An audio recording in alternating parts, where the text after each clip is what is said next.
suis très heureuse de vous retrouver une fois de plus dans votre émission, une émission dédiée à l'enseignement à distance, initiée par le ministère de l'Éducation nationale et de la promotion civique en collaboration avec le ministère de la Communication et le ministère des Postes, des Nouvelles Technologies, de l'Information et de la Communication. Cette émission a pour objectif d'aider les élèves en cette période de la pandémie du Covid afin qu'ils aient des liens avec les cours. Elle est diffusée à travers les ondes de la radio, de la télévision et également sur Internet.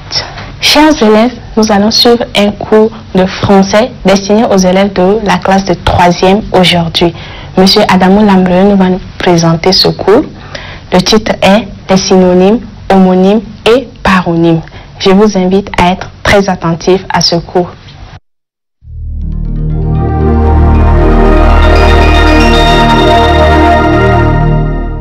Bonjour chers élèves, je me nomme Adamou Lambreux, professeur de français en classe de 3e.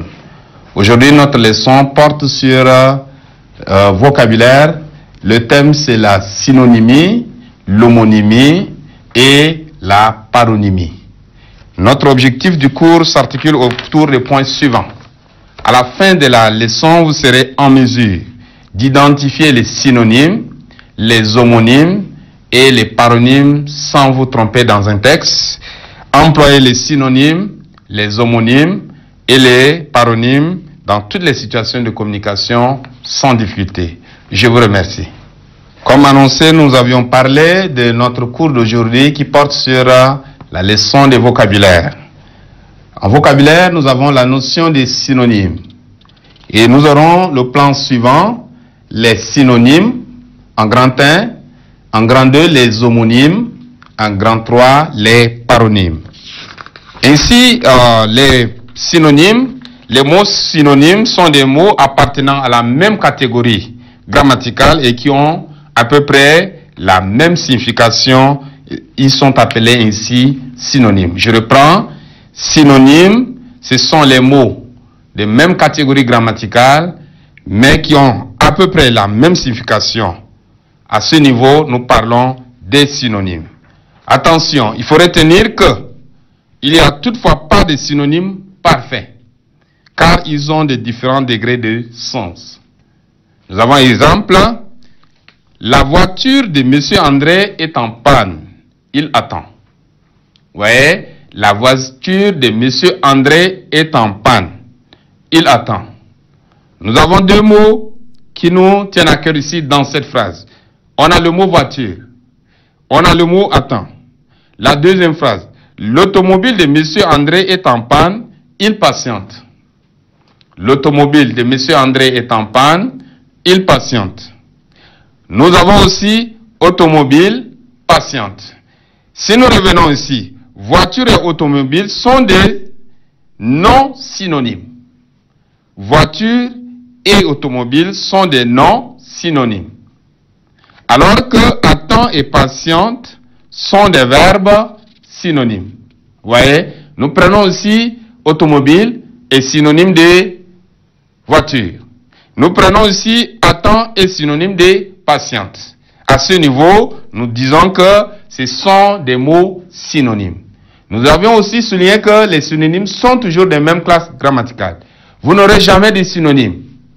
L'un est verbe, l'autre est nom. Non, ce n'est pas possible. Il n'y a que les noms qui peuvent être des synonymes, des verbes qui peuvent être des synonymes, des adverbes qui peuvent être des synonymes. Nous continuons. Les paronymes. Lorsque nous parlons des paronymes, les homonymes d'abord, les homonymes ici, les homonymes sont des mots se prononçant de la même manière, mais n'ont pas la même signification, ni les mêmes orthographes. Je reprends, les homonymes sont des mots se prononçant de la même manière, mais n'ont pas la même signification, ni les mêmes orthographes. Exemple.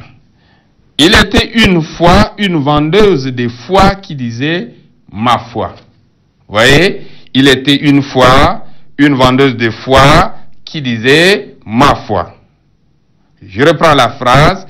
Il était une fois une vendeuse de foie qui disait « ma foi ».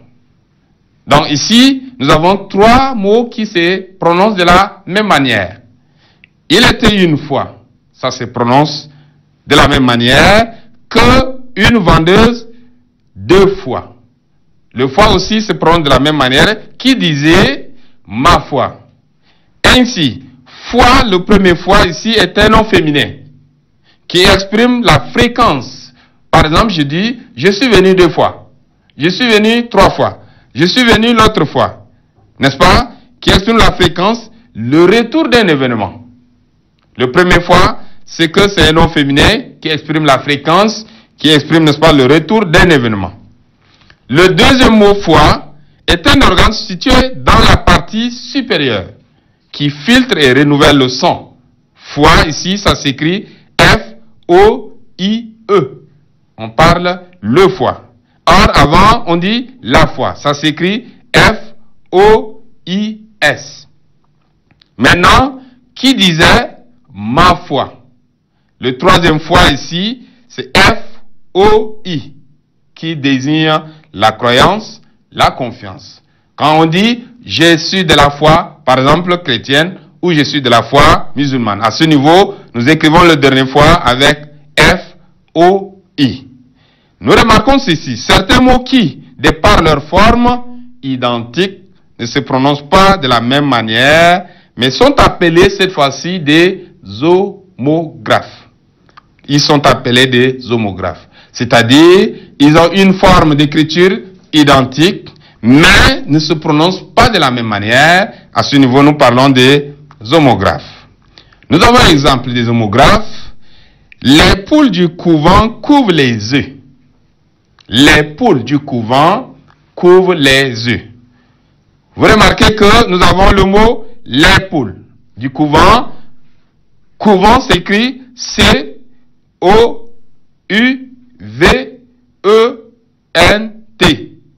Couvre les œufs. Couvre s'écrit aussi C-O-U-V-E-N-T. Vous savez, à ce niveau, nous avons les mêmes écritures, mais ça ne se prononce pas de la même manière. Nous disons ici, ce sont des homographes. Un autre exemple. Mon fils a coupé mes fils métalliques. Mon fils a coupé mes fils métalliques. À ce niveau, mon fils s'écrit F-I-L-S. Fils s'écrit F-I-L-S. A coupé mes fils métalliques. Fil ici s'écrit aussi F-I-L-S. À ce niveau, nous avons ce qu'on appelle les homographes au niveau de ces deux mots. Maintenant, c'est quoi les paronymes? Les paronymes sont des mots qui se ressemblent sans être des vrais homonymes. Je disais, les paronymes sont des mots qui se ressemblent sans être des vrais homonymes. Ils ne se prononcent ni s'écrivent exactement de la même manière, mais sont tellement proches qu'on peut tout de même facilement les confondre. Il n'y a parfois qu'une seule lettre qui change entre les deux paronymes. Il faut faire donc attention car les deux mots ne sont pas les mêmes sens. Les paronymes sont plus proches par leur écriture les uns les autres. Mais si on ne fait pas attention, nous risquerons de les confondre. Quelquefois, c'est juste une lettre qui change, n'est-ce pas, simplement la prononciation. Nous avons un exemple. Il a réagi au moment opportun. Il a réagi au moment opportun. Opportun s'écrit O-2-P-O-R-T-U-N. Alice est mécontente de ce visiteur importun. Alice est mécontente de ce visiteur importun. Vous voyez, importun, I-M-P-O-R-T-U-N. Fais attention à ne pas ramasser des champignons venimeux. Venimeux. Vous voyez, venimeux. À ce niveau, nous avons ici l'écriture qui est plus proche de j'ai vu un serpent venimeux. Venimeux. Donc ici, opportun, c'est ce qui vient au bon moment. Nous donnons l'explication de opportun, c'est ce qui vient à un bon moment, à propos. Importun, c'est ce qui est gênant, qui est dérangeant. Donc le visiteur est dérangeant. Parce que peut-être il nous gêne lorsqu'il est toujours plus proche de nous. Venimeux, ici, qui contient des poisons, ce qui est toxique, donc ça peut être une plante, ça peut être un végétal. Venimeux qui produit du venin, donc d'un animal, à ce niveau aussi, ça passe comme un objet dangereux. Nous avons une liste, n'est-ce pas, des paronymes. Acceptation. Vous voyez, une liste des paronymes en couple, acceptation et acception. Acceptation, acception. Acceptation, c'est le fait d'accepter, alors qu'acceptation, c'est une préférence d'un sens qu'on donne à un mot. C'est ce que nous appelons ici le sens figuré. Attention, intention. Attention, intention. Attention, c'est une action de rencontrer, n'est-ce pas, son esprit sur un objet, bien, de fixer son esprit sur un objet, sur un fait. Intention, c'est un acte de volonté par lequel on se fixe un but. Vous voyez? Attention, intention. Avènement, événement. Avènement, c'est une venue, c'est une arrivée. Événement, c'est un incident remarquable, c'est un fait. Collision et collision. Collision, collision. Vous voyez? La collision, c'est une entente secrète dans le but de nuire à quelqu'un. C'est une complicité, c'est une connivence. Alors que collision, c'est donc provoqué par deux corps. C'est un affrontement. On dit que les deux motocyclistes ont fait collision. Coloré, colorier. Coloré, colorier. Coloré, ici, c'est donner de la couleur. Colorier, c'est appliquer des couleurs sur un objet. Conjecture et conjoncture. Conjecture et conjoncture. Ici, la conjoncture, c'est un concours, n'est-ce pas, de circonstances, c'est une occasion, alors que la conjecture, c'est une opinion fondée sur des apparences. Voilà un peu, chers élèves, nous avons vu ce que nous appelons aussi les trois termes, la synonymie, l'homonymie et la paronymie. Voilà, très prochainement, nous aurons une séance sur un autre cours portant sur le vocabulaire. Merci.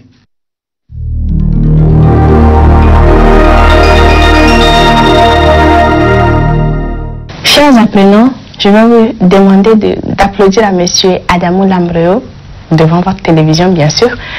Et si vous n'avez pas compris le cours, rendez-vous sur le site www.educhat.td pour télécharger tout ce programme et n'hésitez pas surtout de nous appeler sur le numéro vers 13 17 pour poser toutes vos questions.